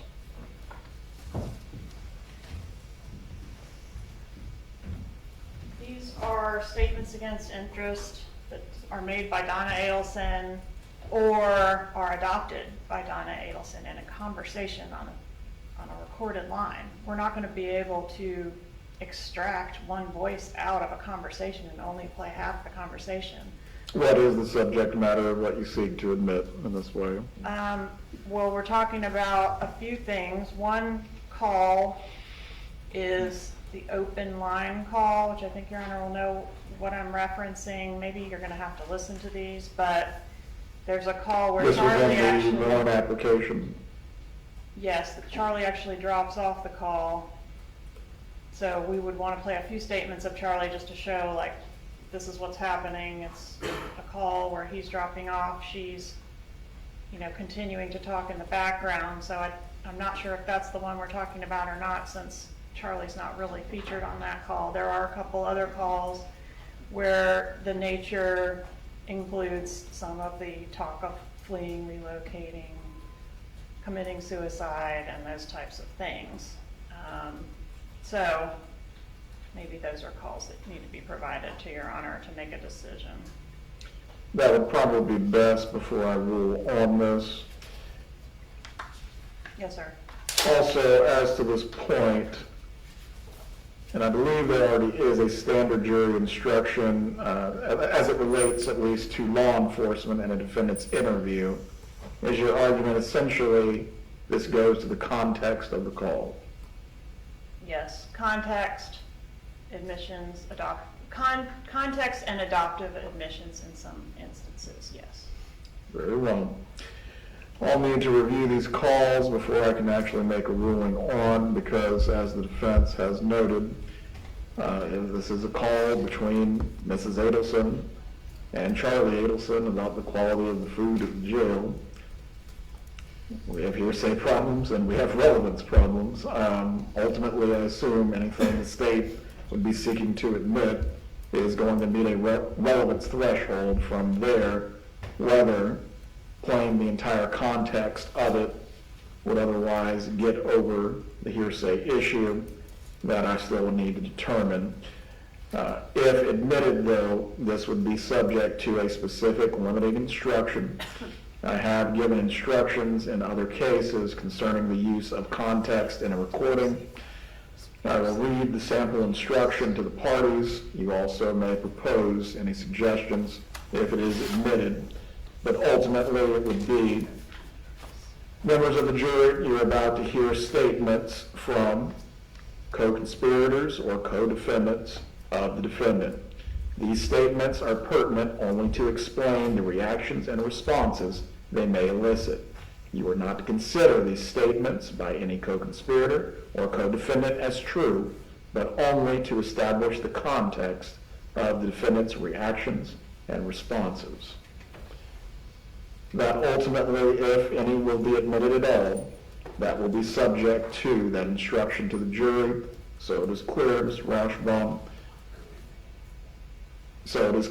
Rauschbaum, that nothing of a non-party is being admitted for the truth of the matter asserted.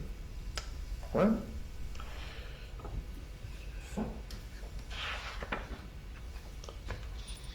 Last prong, autopsy photos.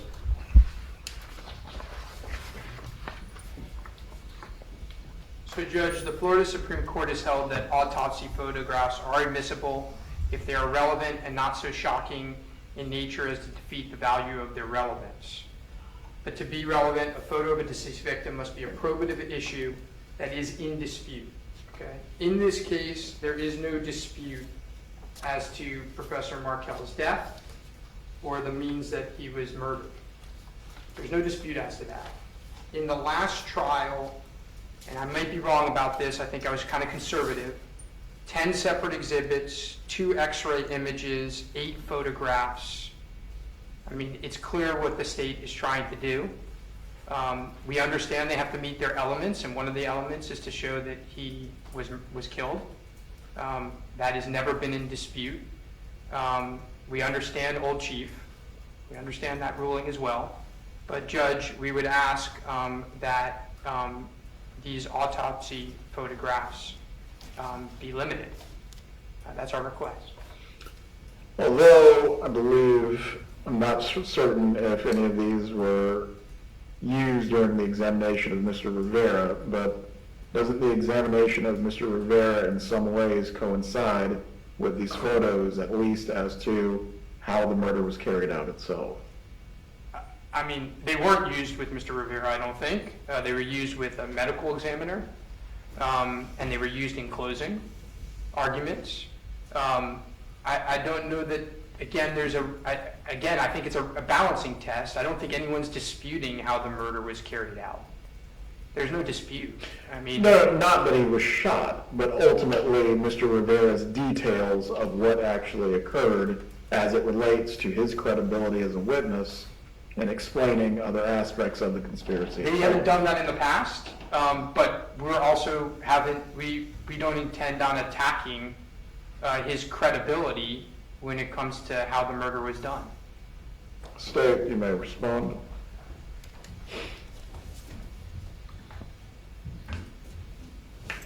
Judge, this is a material issue that the state's required to prove that the victim is in fact dead. We don't have to accept a stipulation. The photographs are what they are. We entered 8 photographs, which is relatively few for a homicide case. 2 of those photographs were x-rays, so not inflammatory in any way. One of them is an ID photo, and one of them is a photo of the stippling on the victim's arm. So that leaves 4 photos that are the type of autopsy photos that we think of as standard autopsy photos that show some gore. None of those are even internal. We're not seeing a scalp peeled back or the head open or anything like that. So I think this is a situation where we don't need to limit any further what the state has already chosen to introduce in this case. Well, as to this point, I will find that the value of the autopsy photos are probative and that the prejudicial effect does not outweigh them. The motion is denied as to this particular point. Let's move on to the defendant's motion to preclude traveler's consciousness of guilt.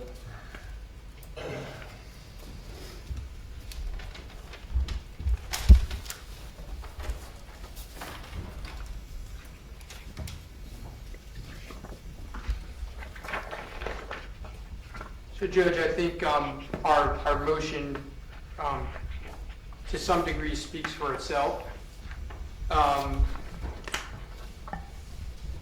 In this case, the state went to tremendous means to try to wait to arrest Mrs. Adelson until she tried to step foot on an airplane. Their argument is going to be, we believe that suggests flight, and that the flight suggests a guilty mind or conscience. However, we cited some cases, albeit not in Florida. We were unable to find similar fact patterns in Florida. And we did cite the standard for the 11th Circuit in our papers, which spends a lot of time talking about the passage of time, which I don't think we need to reiterate again. No. I think we've beat that to death today. But the cases are interesting. When I started to look at it, I was kind of surprised, but it got me thinking. And I'm not a judge, as you know, I'm far from it. But I started to think, if I'm deciding this decision, what am I really thinking about with consciousness of guilt? And I'm thinking, well, did the activity that the person did, can I imagine an innocent person doing that same activity? In other words, if an innocent person would have acted the same way, it probably doesn't go to consciousness of guilt. And I think that's a simplified version of those cases, those couple cases that I cited. And here, you can add that to the actual facts in this case, which shows that she wasn't fleeing. What you're going to see is you're going to see that she didn't hide her travel. You're going to see that she applied for a visa with the State Department. You're going to see that she spoke openly to friends about it. In fact, friends booked her trip. You're going to see that she spoke to her lawyers about it. Okay? You're going to see that to make sure that she wasn't committing a crime. You're going to see that she used her own passport. You're going to see that her passport was in her own name. You're going to see that she booked a hotel. You're going to see that she went to her own airport. She didn't fly to Mexico or fly to San Antonio, walk across the border, go. You're going to see that everything was pretty open and notorious, things that would contradict flight. And so... Let me stop you there. Yes? Does flight have to be surreptitious? It doesn't, but when you're doing the balancing, again, it's all balancing, looking at the totality of circumstances, when you're determining whether it goes to consciousness of guilt, flight is a component, right? If for instance, it's surreptitious, well, that would be an argument in favor of the state as to why this would go to her consciousness of guilt. So the straightforward answer to your question is, no, that's not a requirement, but it's one of the balancing things when you're looking at the totality of circumstances. So when you look at the totality of circumstances here, you don't see surreptitious flight. When you look at the totality of circumstances here, you see that this is occurring many, many years, whether we say 9, whether we say 7, after she's a suspect. You see that she's traveled many, many times and always come back, right? So, and by the way, you hear phone calls. Their phone calls, the ones that they're mentioning now, where she talks about it, and when she talks about why she's going and what she's doing, right? And so, look, consciousness of guilt is a very, look, this is going to be, I anticipate, one of their prime arguments in this case, and it's a red herring. And so it should be prevented based on the totality of the circumstances and looking at that 11th Circuit standard. I don't think there's much more else for me to say unless you have questions. But I'm here. Well, is there any other evidence that puts context on this travel? Is there any other evidence that puts context on this travel? I'm not sure I'm understanding what you're asking me. Meaning, were there internet searches? Was there some sort of research about extradition? Sure. Are there things that otherwise go to, this is not just the purchase of a flight? Sure. There are pieces of evidence that I believe the state intends to try to admit that would show both discussion and possibly documentary evidence of looking at places where there are no extradition. Yes, there are evidence of that. One moment. Philip? Yeah, I will. There is evidence of that for sure, but again, that's part of the totality of circumstances. There's explanations for that also as to why that doesn't show that they're going to become fugitives and what's the actor's name? Harrison Ford? Yeah, Harrison Ford running around in Southeast Asia for the rest of their lives. But we think that when you do your balancing test, prejudice outweighed. We'd also say this, and this, my colleague brings up this point, it also leads to a variety of other issues. They have an appointment book, for instance, that they recovered when Mrs. Adelson was arrested that talks about a Vietnam villa and payments for a Vietnam villa, right? Well, that can be taken out of context as well. That Vietnam villa is an investment done, as they know, they've spoken, it's their witness, we've deposed them, with an individual named Scott Radius, who lives in Singapore. That individual had an investment with Charlie Adelson in a villa that, by the way, is sand. It isn't even built, and when it is built, they can spend 6 days in it. That villa. That's under the rules of Vietnam. No, it's like a timeshare. So even when you own it, you can only live in it for 6 days. And so when Charlie Adelson is arrested, Donna Adelson and Harvey Adelson continue to make payments for that villa because that's the agreement they have with Scott Radius, and if not, they lost the prior payments. It leads to, look, this consciousness of guilt argument leads to a lot of nonsense, to be honest with you. And we think that when you do the balancing test of the totality of circumstances, that it shouldn't be allowed in as consciousness of guilt. And at a minimum, if it is allowed in, we'll probably ask for some sort of limiting instruction. But Judge, we think that it does fit, the case law.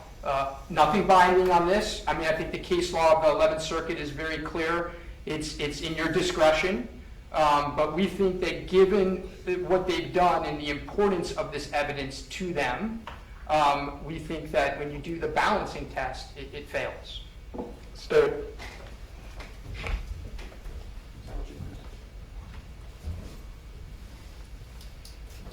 Judge, there are just as many factors that suggest that this was for flight, was a matter that was demonstrating consciousness of guilt as the ones that they planned to argue she was just going on a vacation. She got an urgent emergency visa and bought a one-way ticket to what she had researched to be a non-extradition country. The state feels that's relevant. If it's anything that the defense wants to argue and the facts that they've pointed out are they're fair game for cross-examination. They're free to elicit those, and we can have a dispute. Let the jury decide what the evidence shows and what the weight is rather than the admissibility. But how is it a 403 problem if she's just going on a vacation and that's what they're going to show? What's the prejudice if she's just going on a vacation? Problem for them is that there's plenty of evidence showing it wasn't just a vacation, it was something else. There is evidence of fleeing, and that's what we're entitled to show. Right. As to this motion, I am prepared to rule. I reviewed the cases cited by the defense within its motion, and also looking at this as a matter of weighing prejudice versus probative value. The motion is going to be denied. I do believe this is a matter that goes to weight versus admissibility. The finder of fact, the jury, is going to determine whether Ms. Adelson was in fact merely researching a vacation, or if she was in fact seeking to avoid prosecution, or this is consciousness of guilt. Really, it's not for the court to exclude, as it is relevant and probative. As far as any limiting instruction that the defense would seek, you may submit that concerning this issue. Right, I believe that covers the defense motions for today. Mr. Rashbaum, if you can submit orders, at least for the matters that have been ruled upon concerning these matters. Let's move to the state's motion in limine.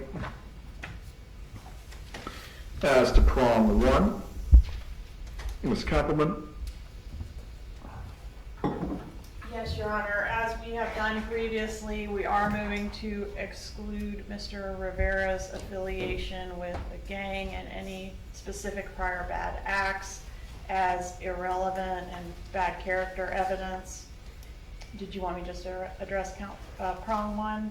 Just prong 1 for right now. Okay. I believe at least in the prior trial, this was granted in part, denied in part, specifically as it relates to the defense being able to cross-examine on the issue of bias as it relates to any plea. Are you aware of any authority that would otherwise suggest this is an inappropriate ruling? No, Your Honor. I anticipate Your Honor would make the same ruling. Very well. Does the defense have any argument to make as to prong 1? Well, I mean, I think we're going to have to bring up the Latin Kings. I mean, they inserted it. We weren't able to make this argument in the last trial. His affiliation with the Latin Kings is very relevant as to why and how Mrs. Adelson acted. Well, I believe it did come out that he was affiliated with a gang, did it not? It's just the name Latin Kings wasn't used? Yeah, I mean, I just don't want to go afoul of the court's ruling, right? The fact that he is the head of the Latin Kings is a relevant fact that was actually inserted by the state in their bump operation, right? The whole point of the bump is someone's approaching Mrs. Adelson, who is supposedly also a member of the gang, and is speaking on behalf of Mr. Rivera, who wants to get paid, right? And so part of the reason why Donna Adelson acts the way she does and talks the way she talks is because of Mr. Rivera's affiliation with the Latin Kings. I mean, I don't see how we avoid that. Now, as far as his bad acts, I don't plan on going into, just like I did in the last trial, how many murders he's done, how many rapes he's done, So the name is the identifier, that is what you're seeking to make use of. Of course. Ms. Kappelman, response as to the use of the name of the group. I do not agree that the name is in the evidence that the state intends to produce. So if that's Your Honor's ruling, which we would request, then criminal street gang could be substituted for Latin. Judge, we would disagree with that. I mean, there's a difference between being a member of a street gang and being a member of the Latin Kings. And when Miss Adelson hears that the guy... As one gang has greater credibility than the other? It certainly does in Miami, right? So when Miss Adelson hears that the Latin Kings are behind this, I mean, that's what she hears at some point, that's what the evidence is going to be, it affects how she does certain things, right? And so, we think that is relevant, and that is necessary for her defense. Very well. As to prior bad acts of Mr. Rivera, the motion is granted. I will also once again permit the defense to explore Mr. Rivera's bias in connection with his plea and any sentence that he has received. As to the specific affiliation with the Latin Kings as being a relevant or probative issue, that goes to explaining the defendant's actions. I'm going to reserve ruling as to that. Specifically, again, in what context beyond hearing she knew he was a gang member are you planning to use this or present this to the jury? Mr. Rauschbaum. So if there is testimony that she heard he was a member of the Latin Kings and she reacted a certain way, I should be able to confirm with him that he is the head of the Latin Kings. That's it. I don't think it's a 501c3, but this was a particular chapter that he was in charge of. Is that what you're getting at? Correct. Ms. Kappelman. Judge, we just think it's prejudicial, more prejudicial than probative. We don't think the evidence is going to support that she knew he was a Latin king. She knew there were gang members that were threatening to kill, is what the evidence showed in the last trial. So I guess we'll see how things develop. I would request that if the defense thinks the door has been open to that, we approach before they start throwing around the term Latin king. All right. Generally, as to the issue of Mrs. Adelson conformed her behavior or acted in response to what she believed were the threats of a gang member generally, I will permit that to be offered as a part of the defense's case in chief or any cross-examination. Specifically as to the use of Latin Kings, I'm going to reserve on that issue for now. And so, Judge, just so I'm clear, before we ask any questions with the words Latin Kings in it, we will approach. Correct. Thank you. States prong 2. I believe there is no objection on this issue. No objection, Your Honor. Prong 2 is granted. Prong 3, Ms. Kappelman.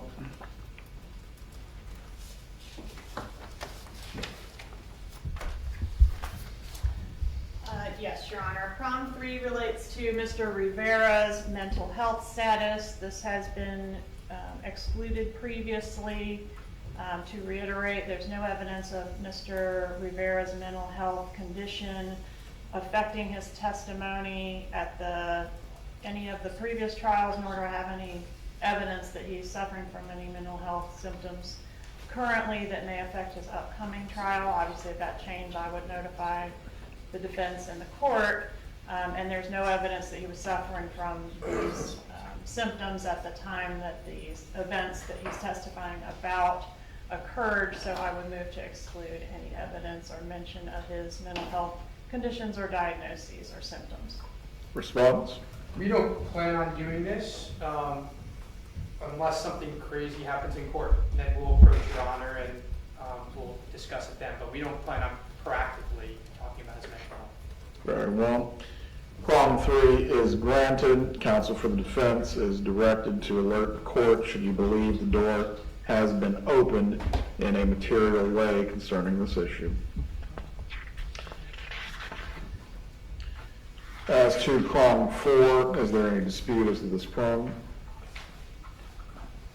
No, Your Honor, we've asked for the same courtesy with regards to our investigator, and they've agreed as well. Problem 4 is granted. Problem 5, is there any dispute? No, Your Honor. Problem 5 is granted as well. As to problem 6, is there any dispute? No, Your Honor. Problem 6 is granted. As to problem 7, the demonstrative aids, Ms. Kappelman, you may make your argument.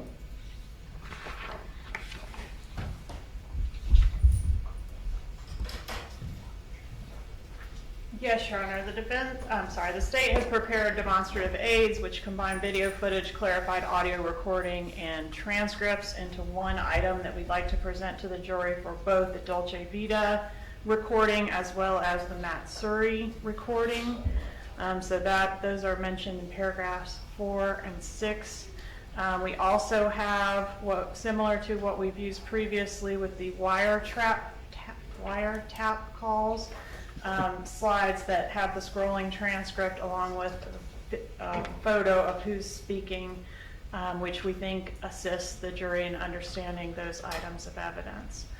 I think that was all that was covered in these. Yeah, so Dolce Vita, Matsuri, and the wire calls. We did previously have an objection to any editing, any underlining or any highlights, which we have removed from those exhibits, so those will not be present. Well, response? Our position is the same as in the last trial. We don't object to the transcripts from the wire. We do object to transcripts for Dolce Vita and Matsuri due to audibility. And last time, I think the judge ruled with us and ruled that the transcripts would come in for the wire, but not for Dolce Vita or for Matsuri, and that's our position today as well. I reviewed the recordings of both Dolce Vita and Matsuri once again. The issue that I keep coming back around to on this, Ms. Kappelman, is ultimately for a recording that does have some limitations or issues. How does the transcript not otherwise suggest to the person, or I should say, jurors who need to listen to and interpret it, what is on the recording if they themselves are not able to make it out clearly? We do have and had in the last trial as well the authentication of the transcript by a party who was present for the conversation. I think that's what made the difference in reference to the Dolce transcript use in the last trial. We were able to use that. Matsuri was out. The defense is correct on that. That could potentially change. Is that witness going to authenticate then the transcript itself? Yes, Your Honor. Mr. Rauschbaum, any remaining argument concerning them? Yeah, you still can't hear tons of the transcript, and they're guessing as to words on tons of the transcript, and you still can't hear the first 31 minutes because they didn't record it. And they have a recording of those 31 minutes, but they didn't include it. So it should be, look, the standard is, in situations like this, you leave it up to the juries to hear what they hear. We're actually not moving to preclude the the audio or precluding a transcript, right? I mean, the law is pretty clear that it's up to the jury to hear what they hear and make a decision based on that and not what the state thinks they hear. I agree with you, that aspect is clear. The additional portion of the witness who will swear that the transcript is authentic, what is your argument to that? I mean, but every other word of the transcript is unintelligible. UI. So, I mean, that should not come in. You can hear some of those UIs. Sure, I can cross the witness, but do we really want to go through that when it's very easy that they just hear what they hear? That's the default. Very well. This will be granted in part and denied in part. As to any transcript for Matsuri, which there is no authentication available by any witness, that transcript will not be presented to the jury. The jury is to determine for themselves what they believe the recording holds. As to any use of transcripts as a demonstrative with the wiretap calls, that will be permitted. As to the use of any transcript relating to Dolce Vita, that will be subject to a proper foundation and authentication being made by the witness. The defense may challenge the foundation and authentication by the witness. However, if the proper foundation is laid at that point, this is no longer guesswork as it relates to the transcript. The parts that are unintelligible cannot be misrepresented in any way. The witness may not misrepresent the parts that are unintelligible. However, to the extent the witness can say, this is what was said during the meeting, that is a proper foundation basis for that testimony, for that evidence to be presented to the jury. That is the ruling as to that item. All right, let's move on to states. Prong 8, statements to elicit sympathy for the defendant. Yes, Your Honor. We had a prior hearing during the pendency of this case where some issues came to light regarding the defendant's allegations of how she was being treated at the jail. I've conferred with the defense on this, who's advised they do think that that type of reference and material would be admissible in this trial. As such, I would move to exclude any reference to the conditions in the jail as irrelevant under 401 and basically just being offered to inflame the sympathies or passions of the jury and more prejudicial than probative under 403. Right. What would this be offered for by the defense? I don't plan on offering it. It depends, though, what comes up at trial, right? So, including consciousness of guilt, because it goes into why someone might do what she did to avoid being in jail, waiting a trial, right? So, again, I don't plan on doing it. We don't plan on doing it openly, and we would come to you before we did it, but I didn't want to agree to it because I don't know what's going to come up at trial, right? So it's certainly not going to be something we do without notifying the court first, and I don't expect to do it. Well, as an important proposition of law, jail sucks. However, why it would become relevant that jail sucks, that's really the question. Again, as I stand here today, we don't plan on doing it. But if we think it becomes relevant, we'll certainly bring it to the court's attention before we do anything like it. Very well. Prong 8 is going to be granted subject to any proper or relevant basis in which this evidence could be examined upon. Counsel for the defense at the appropriate time will need to raise why they think a relevant basis has occurred, and ultimately a proffer will be taken as the presence of the jury. And I think that takes us through everything for this morning, other than the other outstanding motion involving Sergeant Corbett. Are any other motions being anticipated by the defense or state concerning the exchange of witness list exhibits? That did happen, Judge, and we are still in communication about small changes that are happening, and we'll bring it to your attention if we have any issues, but so far we're getting along okay on exhibits and witnesses. There's still a couple depositions outstanding, which we're working on, so no issues to report at this time. We do want to approach on one other matter, though, before we are done for the day here. All right. Mr. Morris?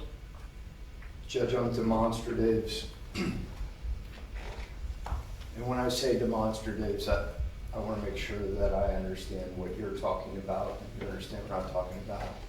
I've got some flow charts or timelines that I am constructing. They're not finished or complete yet, and importantly, I don't think they're going to be on Tuesday. I addressed that issue because that's the deadline that we've set. I addressed that issue with Ms. Kappelman yesterday. She indicated that she had similar timelines. We both agreed, with Your Honor's permission, that we're okay not being constrained by the deadline insofar as we share with one another prior to trial. That way, if there are any issues, we're able to discuss those. In other words, no surprises. So the first thing I ask is for your permission to let us manage ourselves, I guess, to a degree. I think that we're in a good position to do that, and what we're discussing as demonstratives are not contentious issues. They're not argumentative issues, I don't believe, on the timeline issues. Second issue is because discovery, because of the depositions, there have been a couple of things that have come up. We're working through those in terms of whether there would be additional motions in limine. And when we approach, you'll have a better understanding of it. But that's basically where we're at. Everybody's working, playing fine in the sandbox together, so to speak. Very well. I would just ask for a status update on September 6th when we have the next hearing as to Sergeant Corbett's testimony and his presentation. It's not that I do not trust you all, but as I've found in the course of my many years on the bench, everyone's saying all is fine until all is not fine. So it's not, sure. We'll discuss it on September 6th. Yes, sir. You may approach.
you want me to put your name down? Okay, I want to keep.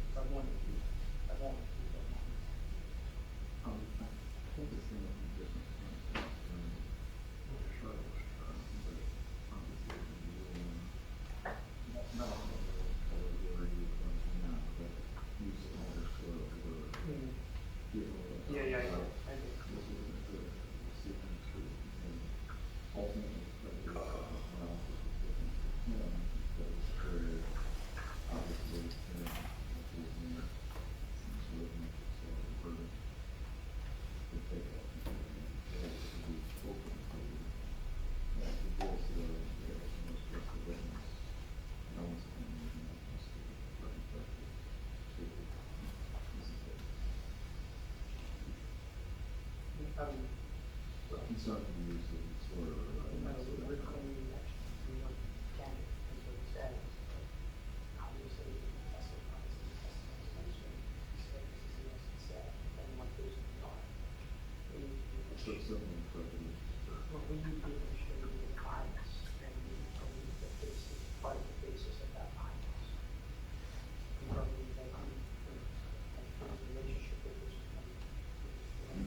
September 12th, make sure we're ready to relay all information. Just can you think one other thing is small? So one thing, I don't know if they want to do this, but in the last trial, not only did we have to determine a couple columns in the court, which Yes. we eliminated the call, the first day of problems downstairs.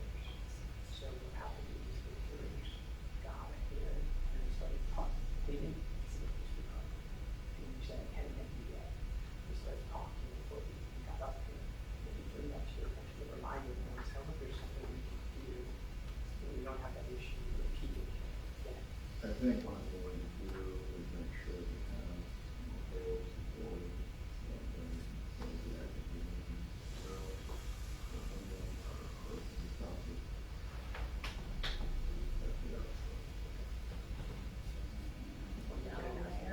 Oh, that too. But the individual who knows to be able to see the goal, make it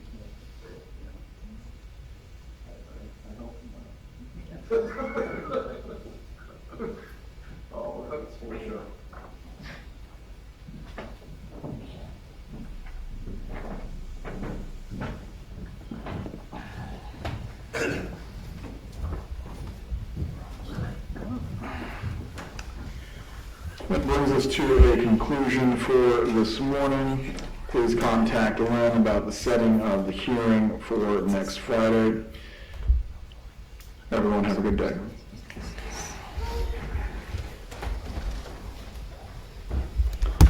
I am turning off the Zoom at this point. Have a good day, everyone.